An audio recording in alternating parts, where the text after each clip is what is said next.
অনেকবার জঙ্গল গিয়েছি, কিন্তু আমি কোনোদিনও পাইনি। মা আর ভাই বেশিরভাগ নিয়ে আসে এই ছাতু।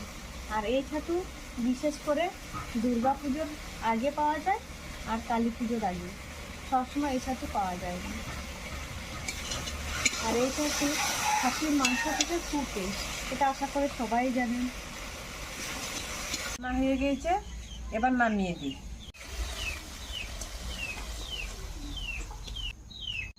মা কেমন হয়েছে আমি একবার টেস্ট করে দেখবো? এই লোভ আর সামলাতে পারছি না, জিভে জল চলে আসছে।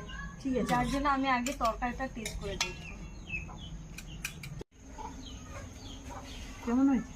খুব ভালো হয়েছে। আরে হবেই তো, ভালো হবে। এই ছাতু যেমনই রান্না করবি। সত্যি ছাতু অনেক ছাতু আছে, তবে দুর্গা ছাতুর মতন কোনো ছাতু টেস্ট হয় না।